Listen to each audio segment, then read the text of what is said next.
Thank you very much. Thank you. Nice crowd. What a good-looking group of people. Well, we have some very, very good news today, and a lot of good things are happening for our country. Please sit down. My fellow Americans, this is Liberation Day, waiting for a long time. April 2nd, 2025 will forever be remembered as the day American industry was reborn, the day America's destiny was reclaimed, and the day that we began to make America wealthy again. We're going to make it wealthy, good and wealthy. For decades, our country has been looted, pillaged, raped, and plundered by nations near and far, both friend and foe alike. American steel workers, auto workers, farmers, and skilled craftsmen, we have a lot of them here with us today. They really suffered gravely. They watched in anguish as foreign leaders have stolen our jobs, foreign cheaters have ransacked our factories, and foreign scavengers have torn apart our once beautiful American dream. We had an American dream that you don't hear so much about. You did 4 years ago, and you are now, but you don't too often, and for many years and decades even, you didn't hear too much about. Our country and its taxpayers have been ripped off for more than 50 years, but it is not going to happen anymore. It's not going to happen. In a few moments, I will sign a historic executive order instituting reciprocal tariffs on countries throughout the world. Reciprocal, that means they do it to us and we do it to them. Very simple, can't get any simpler than that.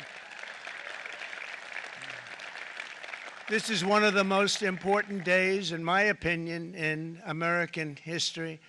It's our declaration of economic independence. For years, hardworking American citizens were forced to sit on the sidelines as other nations got rich and powerful, much of it at our expense.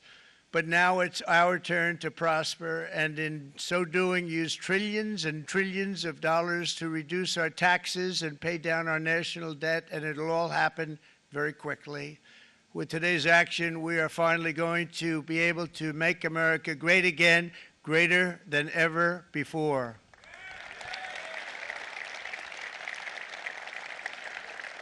Jobs and factories will come roaring back into our country, and you see it happening already. We will supercharge our domestic industrial base. We will pry open foreign markets and break down foreign trade barriers. And ultimately, more production at home will mean stronger competition and lower prices for consumers. This will be indeed the golden age of America. It's coming back, and we're going to come back very strongly. We're pleased to be joined on this momentous occasion by Vice President J.D. Vance. J.D., thank you. Thank you. Thank you very much. Where are you, J.D.? No, that wasn't too hard to find. I was looking, you know, he likes to take a low-key attitude, so it'd usually be sitting right in front. He's gaining a lot of confidence, Mike, isn't he? And nearly my entire cabinet is here, as well as Speaker Mike Johnson, who's done an amazing job. And with the great success we had last night in Florida, we have a majority of 7.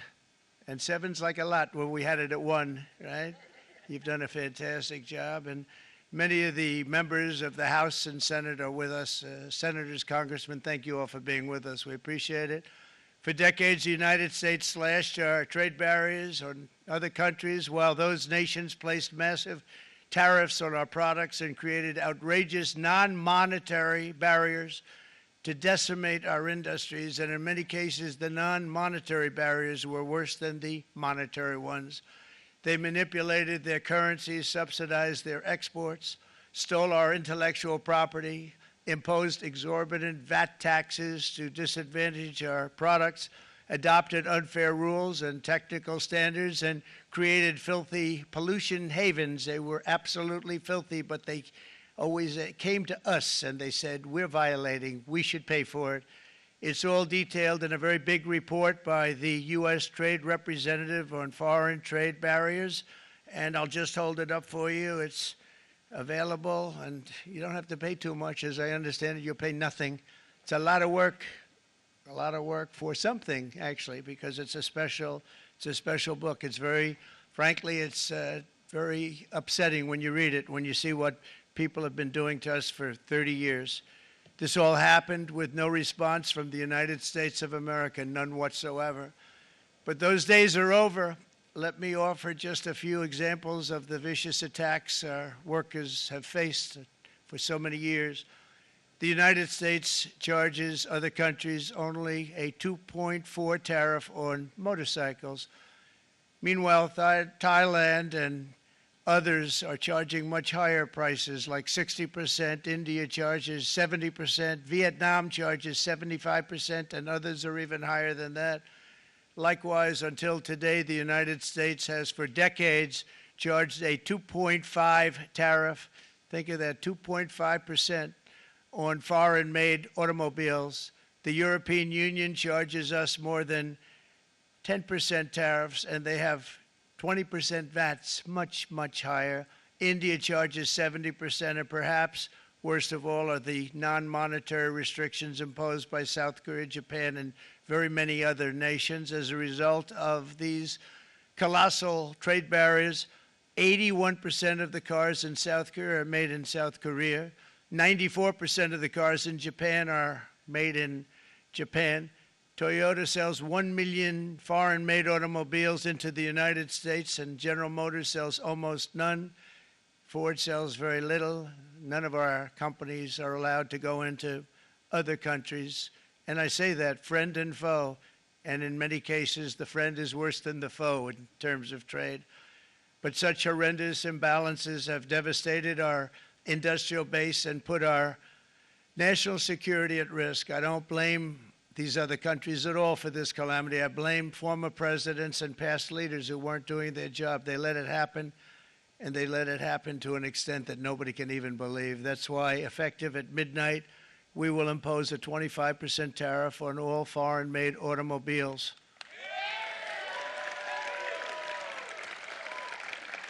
Thank you. Brian, I'd like to have you come up here for a second, okay?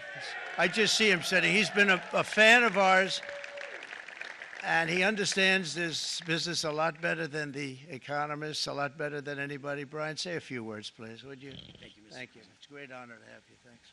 Thank you, Mr. President. I grew up just north of Detroit, Michigan, in Macomb County, known as the home of the Reagan Democrats. My first vote for president was for Ronald Reagan. I thought that was going to be the best president I ever saw in my lifetime until Donald J. Trump came along. I have watched my entire life, I have watched plant after plant after plant in Detroit and in the metro Detroit area close. There are now plants sitting idle. There are now plants that are underutilized, and Donald Trump's policies are going to bring product back into those underutilized plants. There's going to be new investment. There's going to be new plants built. And the UAW members, and I brought 20 of them with me, they're sitting right over here. We support Donald Trump's policies on tariffs 100%. So, Mr. President, we can't thank you enough. And in 6 months or a year, we're going to begin to see the benefits. I can't wait to see what's happening 3 or 4 years down the road. Thank you, Mr. President. Thank you so much. Thank you. What a great guy. He got it right from the beginning. He got it before almost anybody else. This group over there, they got it too. And you know, we won the state of Michigan. We won almost all of them, but we won Michigan by a lot, and I want to just thank you all. The auto workers were fantastic. The Teamsters were fantastic. Everyone was pretty good, I will tell you. Thank you very much. I appreciate it. You're going to be very happy very soon, and you probably see what's happening with all of the, not only car companies, but car companies in particular. You see it with all of the ones they're moving, they're announcing day in, day out. You're seeing it. Nobody's ever seen anything like that. With today's actions, we're also standing up for our great farmers and ranchers who are brutalized by nations all over the world. Brutalized. Canada, by the way, imposes a 250 to 300% tariff on many of our dairy products. They do the first can of milk. They do the first little carton of milk at a very low price, but after that it gets bad, and then it gets up to 275, 300%. So when they're figuring what's Canada charging, they say, oh, about 2%, 3%. But take a look at what happens down the road. When you look a little bit, it's not a pretty picture, and we don't like it, and it's not fair. It's not fair to our farmers. It's not fair to our country. And with countries like Canada, you know, we subsidize a lot of countries and keep them going and keep them in business. In the case of Mexico, it's $300 billion a year. In the case of Canada, it's close to $200 billion a year. And I say, why are we doing this? Why are we doing this? I mean, at what point do we say, you got to work for yourselves, and you got to, this is why we have the big deficits. This is why we have that amount of debt that's been placed on our heads over the last number of years, and we're really not taking it anymore. Through non-tariff barriers, the European Union bans imports of most American poultry. You understand? They say, we want to send you our cars, we want to send you everything, but we're not going to take anything that you have. Australia bans, and they're wonderful people and wonderful everything, but they ban American beef, yet we imported $3 billion of Australian beef from them just last year alone. They won't take any of our beef. They don't want it because they don't want it to affect their farmers. And you know what? I don't blame them, but we're doing the same thing right now, starting about midnight tonight, I would say. And China charges American rice farmers an overquota, it's called, a tariff rate of 65%. South Korea charges 50, actually they charge different, from 50% to 513%. And Japan, our friend, charges us 700%. But that's because they don't want us selling rice and other things. Who can blame them, Madam Secretary? Agriculture, great job you did on eggs, by the way. The egg prices came down 50%. You got them down 50% once we got involved. They were going through the sky. The egg prices, they were going through the sky, and you did a fantastic job. Now we have lots of eggs, and they're much cheaper, down about 59% now, and they're going down further. We charge 2.8% for so many things that other countries are charging 200%, 300%, and 400% for. If imposing tariffs and protective barriers made nations poor, then every country on earth would be racing to eliminate these policies, and China would be the first on line. They run a very strong country, but they're not first in line, and the American people are paying a very big price. From 1789 to 1913, we were a tariff-backed nation, and the United States was proportionately the wealthiest it has ever been. So wealthy, in fact, that in the 1880s, they established a commission to decide what they were going to do with the vast sums of money they were collecting. We were collecting so much money so fast, we didn't know what to do with it. Isn't that a nice problem to have? What do you think, Marco? Good problem? Marco would love that problem. But we don't have that problem anymore, but we're not going to have it very much longer, I will tell you. But they collected so much money, they actually formed a commission to determine what they were going to do with the money, who they were going to give it to, and how much. Then in 1913, for reasons unknown to mankind, they established the income tax so that citizens, rather than foreign countries, would start paying the money necessary to run our government. Then in 1929, it all came to a very abrupt end with the Great Depression, and it would have never happened if they had stayed with the tariff policy. It would have been a much different story. They tried to bring back tariffs to save our country, but it was gone. It was gone. It was too late. Nothing could have been done. It took years and years to get out of that depression, far longer than even FDR had that office right over there for a long period of time. The ramp system, that's rather intricate, was built because of him, and every time you walk up, you think of him, and he did a great job in many ways, but it lasted long beyond his terms, as you know. But it's not too late any longer, and we're going to start being smart, and we're going to start being very wealthy again. We're going to be wealthy as a country because they've taken so much of our wealth away from us. We're not going to let that happen. We truly can be very wealthy. We can be so much wealthier than any country. It's not even believable. But we're getting smart. Nearly a century later, in the face of unrelenting economic warfare, the United States can no longer continue with a policy of unilateral economic surrender. We cannot pay the deficits of Canada, Mexico, and so many other countries. We used to do it. We can't do it anymore. We take care of countries all over the world. We pay for their military. We pay for everything they have to pay. And then when you want to cut back a little bit, they get upset that you're not taking care of them any longer. But we have to take care of our people, and we're going to take care of our people first. And I'm sorry to say that.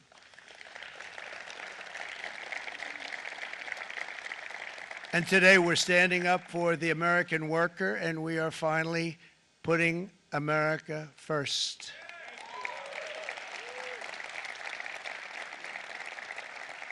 In sleepy Joe Biden's last year in office, the United States hemorrhaged 100,000 manufacturing jobs, and the number was going through the roof at levels never seen before. And our trade deficit reached a record $1.2 trillion, which is unheard of. Since the beginning of NAFTA, the worst trade deal ever made, it was a horror show. I was able to terminate it. They all said you'd never be able to get it out. We had to get approval from Congress to get it terminated. We had to live with that deal. It was the worst trade deal ever made by far.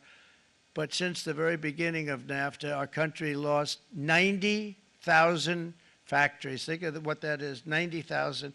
Think about putting a map up and putting tax on it. You wouldn't have enough room. 90,000. I said, is that possible? We had it checked 4 different times, and it was actually somewhat higher than that. And 5 million manufacturing jobs were lost while racking up trade deficits of $19 trillion. That was the worst trade deal ever made. As a result of these gigantic losses, foreign nations now own $26 trillion more of American assets than think of this, than the Americans own of their own foreign assets or other foreign assets. The United States can no longer produce enough antibiotics to treat our sick. We have a tremendous problem. We have to go to foreign countries to treat our sick. If anything ever happened from a war standpoint, we wouldn't be able to do it. We import virtually all of our computers, phones, televisions, and electronics. We used to dominate the field, and now we import it all from different countries. A single shipyard in China now produces more ships every year than all of the American shipyards combined. Think of that. And it was a business that we used to dominate. We used to dominate it totally. In short, chronic trade deficits are no longer merely an economic problem. They're a national emergency that threatens our security and our very way of life. It's a very great threat to our country. And for these reasons, starting tomorrow, the United States will implement reciprocal tariffs on other nations. It's been a long time since we even thought of that. We used to think about it a lot. We didn't think about it for many decades, and you see what's happened. For nations that treat us badly, we will calculate the combined rate of all their tariffs, non-monetary barriers, and other forms of cheating. And because we are being very kind, we're kind people, very kind. You're not so kind when you got ripped off with your salaries. My auto worker friends and my Teamster friends and all of the unions that typically voted Democrat, they're not voting Democrat anymore because worker, whether union or non-worker, they're for the Republicans now. That's what happened. But we will charge them approximately half of what they are and have been charging us. So the tariffs will be not a full reciprocal. I could have done that, yes, but it would have been tough for a lot of countries who didn't want to do that. I'd like to see the chart if you have it. Could you bring it up, Howard? This is our great Secretary of Commerce, Howard Lutnick. Thanks, Howard. So if you look at that, China, first row, China, 67%. That's tariffs charged to the USA, including currency manipulation and trade barriers. So 67%, I think you can, for the most part, see it. Those with good eyes, with bad eyes. We didn't want to bring, it's very windy out here. We didn't want to bring out the big charts because it had no chance of standing. Fortunately, we came armed with a little smaller chart. So it's 67%, so we're going to be charging a discounted reciprocal tariff of 34%. I think In other words, they charge us, we charge them less. So how can anybody be upset? They will be, because we never charge anybody anything, but now we're going to charge. European Union, they're very tough, very, very tough traders. You know, you think of European Union, very friendly. They rip us off. It's so sad to see. It's so pathetic. 39%, we're going to charge them 20%, so we're charging them essentially half. Vietnam, great negotiators, great people. They like me, I like them. The problem is they charge us 90%. We're going to charge them 46% tariff. Taiwan, where they took all of our computer chips and semiconductors. We used to be the king, right? We were everything. We had all of it. Now we have almost none of it, except the biggest company is coming in. We're going to end up with almost 40%. Lee Zeldin's working to get their approvals. And it's an amazing company. Mr. Wei, of one of the great companies of the world, actually, they're coming in from Taiwan, and they're going to build one of the biggest plants in the world, maybe the biggest for that. But 64%, we're going to charge them 32%. Japan, very, very tough, great people. And again, I don't blame the people for doing it. I think they're very smart in doing it. I blame the people that sat right in that Oval Office, right over there, right behind the Resolute desk or whichever desk they chose. Japan, 46%. They would charge us 46%, and much higher for certain items like cars, you know, little items like cars. 46%, we're charging them 24%. India, very, very tough, very, very tough. The Prime Minister just left, and he's a great friend of mine, but I said, you're a friend of mine, but you're not treating us right. They charge us 52%. You have to understand, we charge them almost nothing for years and years and decades, and it was only 7 years ago when I came in, we started with China and charged them. We took in hundreds of billions of dollars from China in tariffs, and they understood, honestly. President Xi understood. He said, look, I understand, and the other countries, and they all understand. We're going to have to go through a little tough love, maybe, but they all understand. They're ripping us off, and they understood it. Prime Minister of Japan, Shinzo Abe. He was a fantastic man. He was unfortunately taken from us, assassination. But I went to him and I said, Shinzo, we have to do something. A trade is not fair. And he said, I know that, I know that. And he was a great gentleman. He was a fantastic man, but he understood immediately what I was talking about. I said, Shinzo, we have to do something. He said, I know that. And we worked out a deal, and it would have been a much better deal, but frankly, there were many years left on the deal that was made previous to my getting there, but it was something. If you look at Switzerland, 61% to 31%. Indonesia, Malaysia, Cambodia. Oh, look at Cambodia, 97%. We're going to bring it down to 49. They made a fortune with the United States of America. United Kingdom, 10%, and we'll go 10%. So we'll do the same thing. South Africa, 60%, 30%, and they've got some bad things going on in South Africa. You know, we're paying them billions of dollars, and we cut the funding because a lot of bad things are happening in South Africa. The fake news ought to be looking at it. They don't want to report it. Brazil, 10%, 10%. Bangladesh is 74%. So you see what's going on. Pakistan, 58%. Sri Lanka, 88%. So what we're doing is we're taking not the full, we could take the full 88%. Thanks a lot, Harold. He's doing a very good job. How's he doing, all right? I think you better take it with you. It's not going to last very long. He's going to put it, it's going to follow you down with the wind. I brought a hat just in case it got too windy, but here, would anybody like a hat? I'm not giving it to a cabinet. I'm giving it to the auto workers. Come here.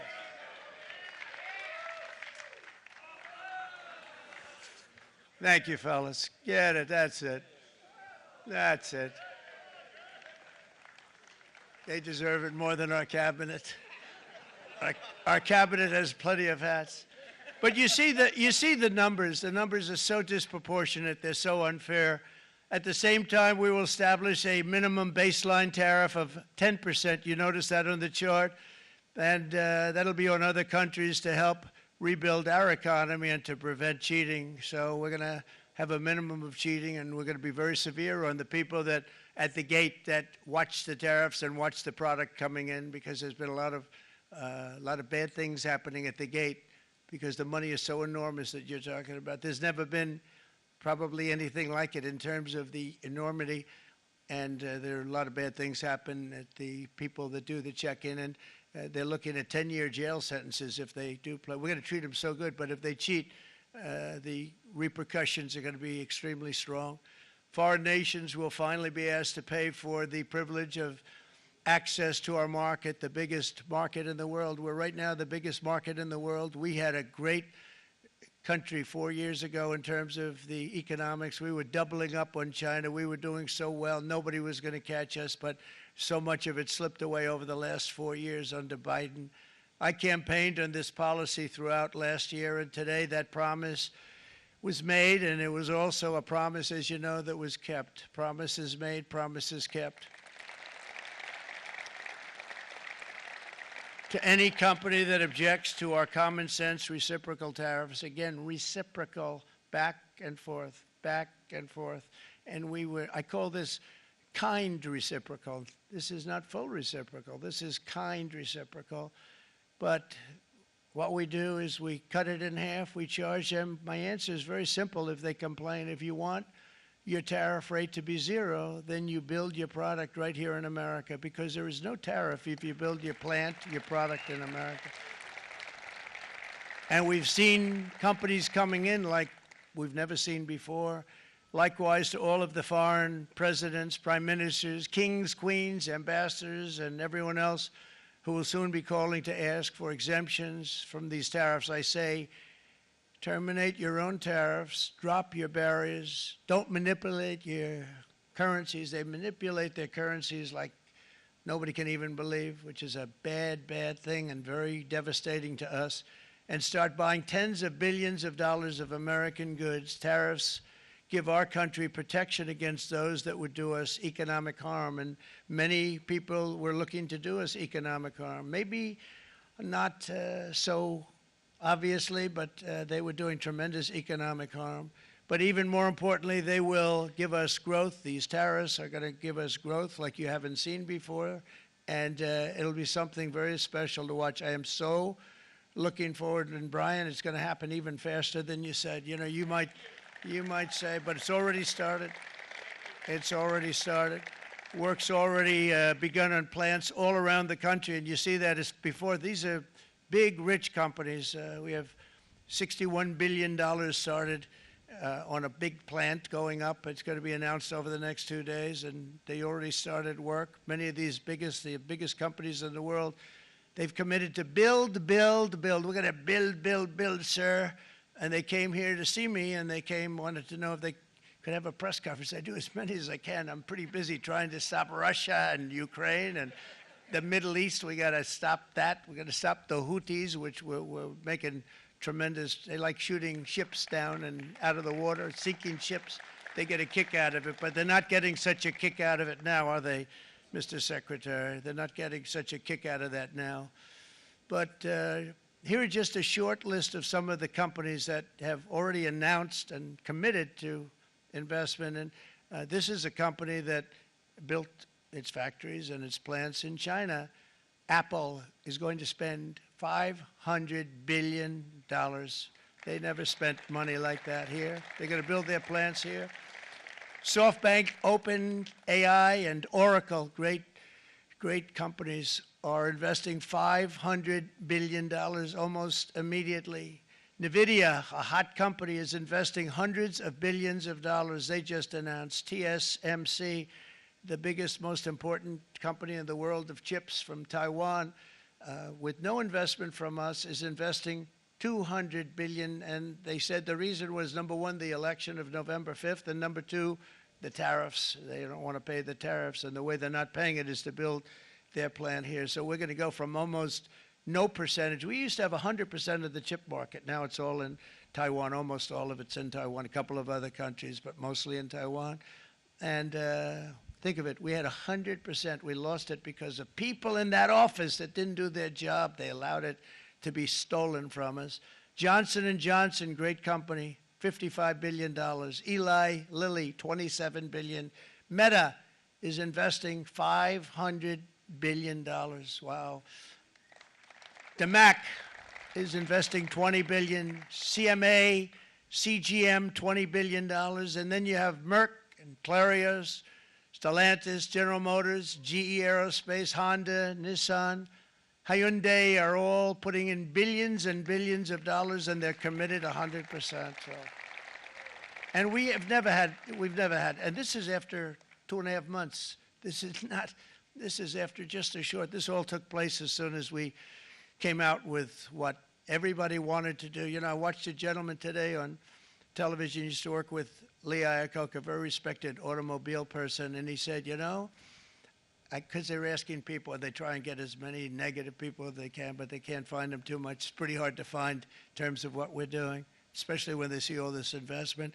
They said, so tell me, what do you think of what Trump is doing from the automobile standpoint? He said, I can't believe it.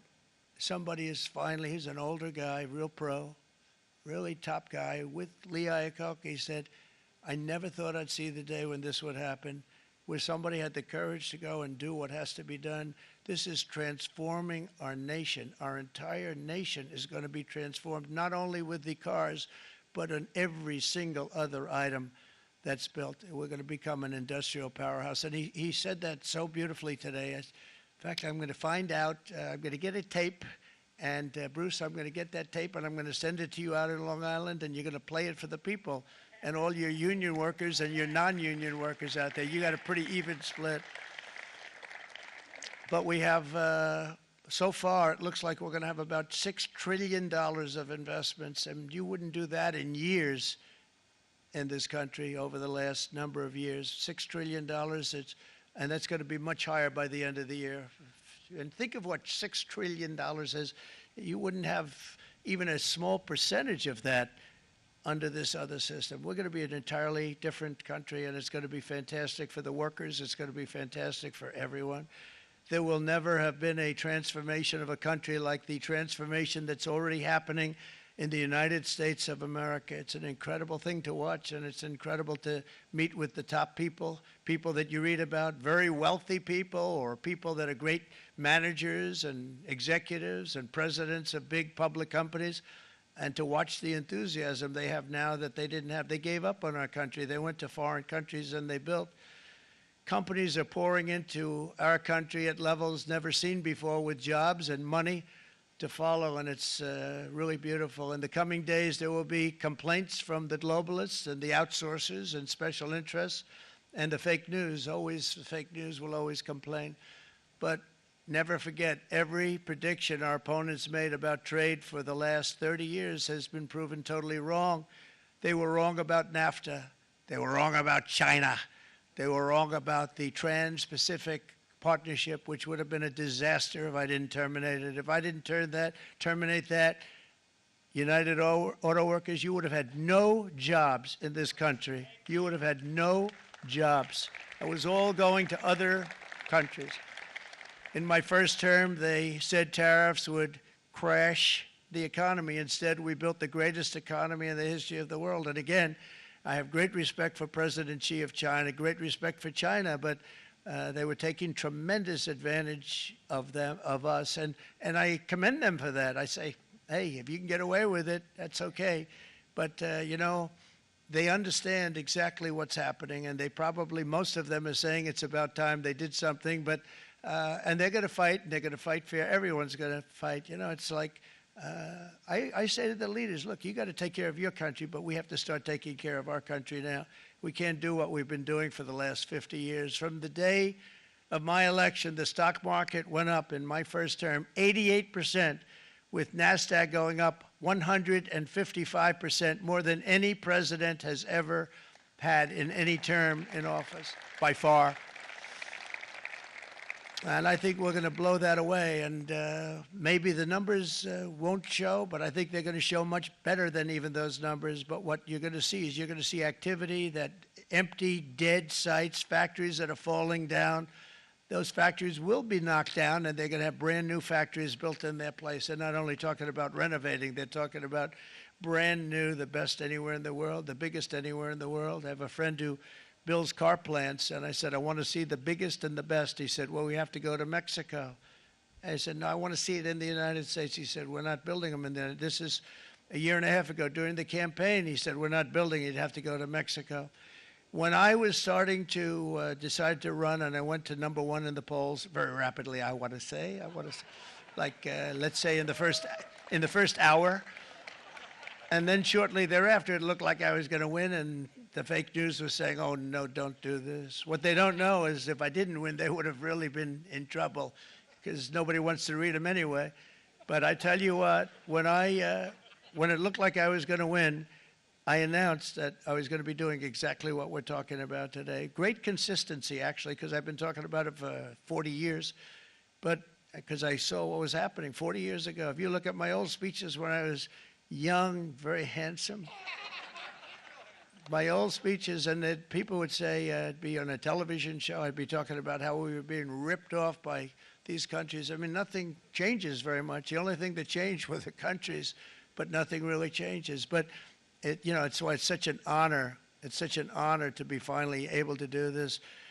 If you look at China, I took in hundreds of billions of dollars in my term, hundreds of billions. They never paid 10 cents to any other president, and yet they paid hundreds of billions, so much so that Biden couldn't do anything. They wanted to try and terminate it because he had a very special relationship with China.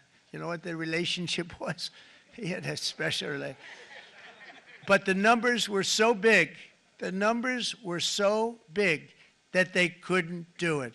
So they did ease it up. They did things that they shouldn't have done. They made it a lot more comfortable for them, but they couldn't do it because the numbers were hundreds of billions of dollars, and I did that. And we were on our way to doing something like incredible.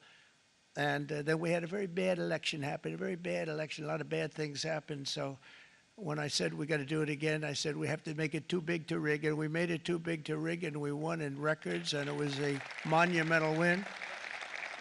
And it was such an honor to see so many of you, like Brian and your friends, here with us to celebrate, and to more importantly celebrate what we're doing, because that wouldn't be a full celebration if we didn't do this, because this will be an entirely different country in a short period of time. It'll be something the whole world will be talking about it. The critics made the very tired predictions earlier this year, but in February, core inflation dropped to the lowest rate in 4 years, and the price of eggs, as you know, just in a month and a half, we were there for 4 weeks, and the first week I got blamed for eggs. I said, I just got here. They said eggs have gone up at like 250%, and you can't get eggs, and they were going crazy. And I said, I just got here. And then we got to work on eggs, and we got to work on everything. And our great Secretary of Agriculture, you did a fantastic job, Brooke Rollins. She did a fantastic job. And as I said before, the price of eggs dropped now 59%, and they're going down more, and the availability is fantastic. They were saying that for Easter, please don't use eggs. Could you use plastic eggs? I said, we don't want to do that. We want to, and you really came through. It's an amazing job. Thank you very much, Brooke. You did great. But likewise, an old-fashioned term that we use, groceries. I used it in the campaign. It's such an old-fashioned term, but a beautiful term, groceries. It sort of says a bag with different things in it. Groceries went through the roof, and I campaigned on that. I talked about the word groceries for a lot, and energy costs now are down, groceries are down, gasoline is way under $3, and people are beginning to be able to buy things and live again. We brought prices way down. We created 10,000 already in a few weeks, new manufacturing jobs, and it was that took place in 1 month, numbers that they haven't seen in a long time. We had virtually no inflation under my term. We had virtually no inflation for 4 years, but after transitioning over to Sleepy Joe, it went from almost non-existent to the highest in the history of our country. They had the highest inflation in the history of our country, brought up by energy and bad spending and bad policy, and a lot of bad things happened. How about allowing millions and millions and millions of people to pour into our country with open borders, where it's so sad to see even now. And I see our great secretary you have done. Stand up, please, Christy. Stand up. Christy Noem and Tom Homan. These people are doing a great job, but gotten them out in records. We have problems with judges that don't want them to go out. They want Tren de Aragua, and they want MS-13, the most vicious gangs ever. Nobody's ever seen anything like it. Absolute killer gangs. They kill people. They don't even think about it.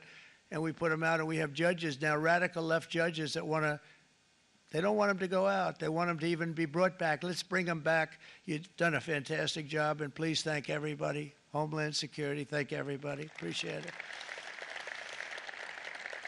And we now have a border that's the best border that we've ever had, even better than it was my first term. My first term we did good, but this one we really specialized in. We've done really well.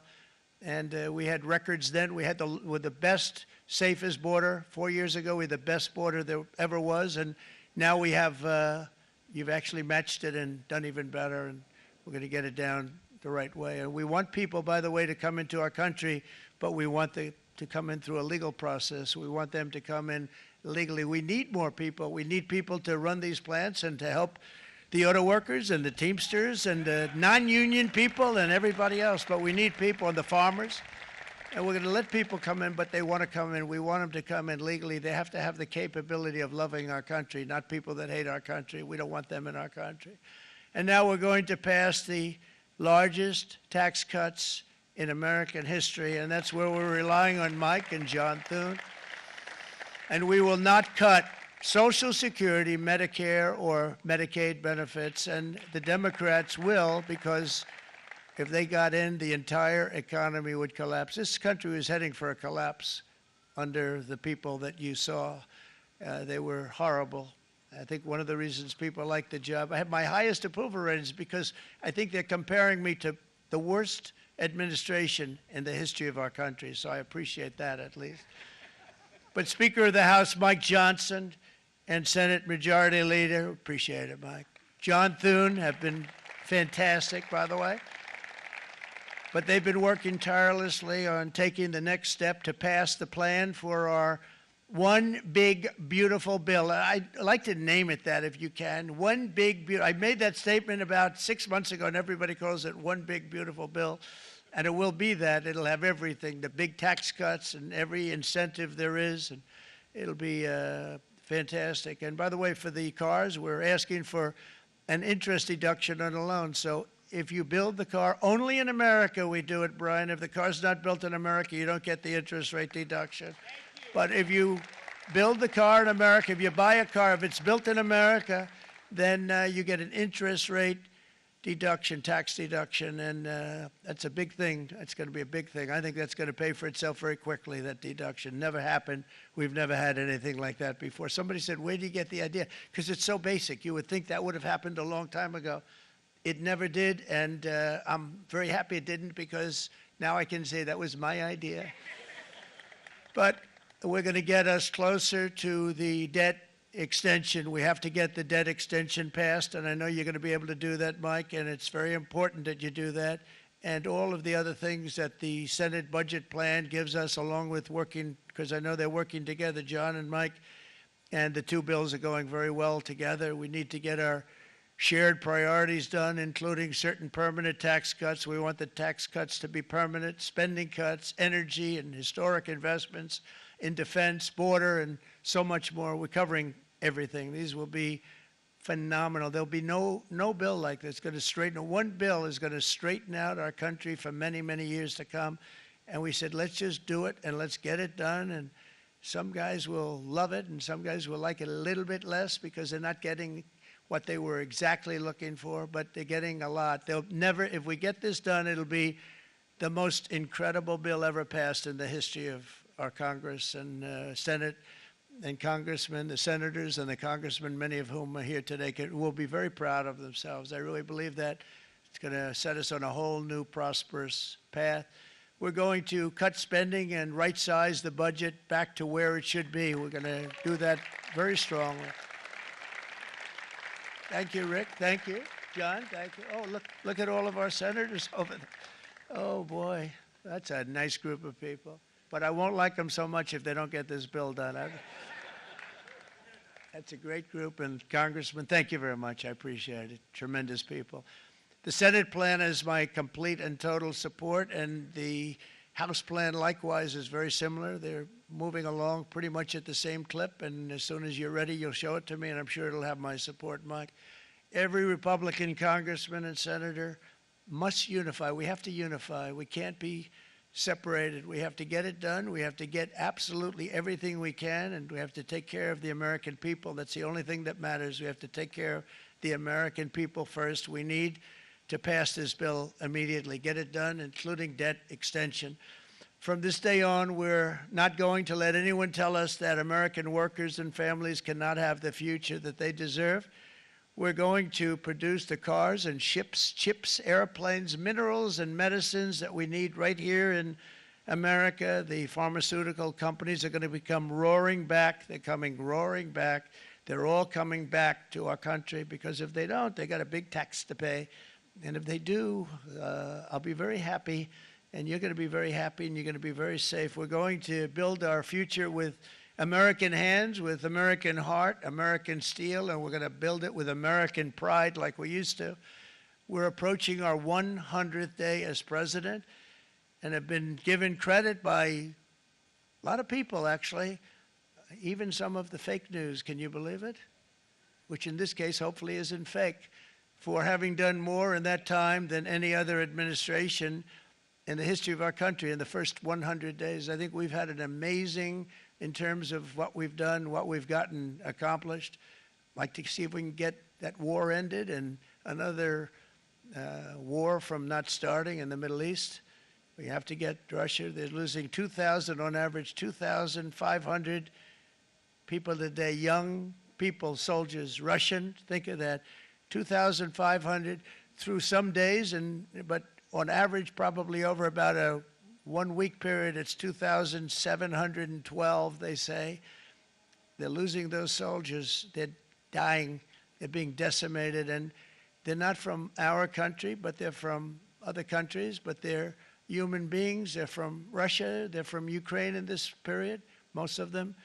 And we're going to get it stopped. It's a senseless war that would have never happened if I was president, and it shouldn't be allowed to go on. And I think we're being given good cooperation by Russia and by Ukraine, but we have to get it stopped. It's humanity. It's humanity. It's a terrible thing. This will be a very big moment. I think you're going to remember today. It's going to be a free nation that we're dealing with. We're going to have a very free and beautiful nation. It's going to be Liberation Day in America, and it's going to be a day that hopefully you're going to look back in years to come and you're going to say, you know, he was right. This has turned out to be one of the most important days in the history of our country. God bless you, and God bless America. Thank you, everybody. Thank you very much. Thank you. Thank you very much.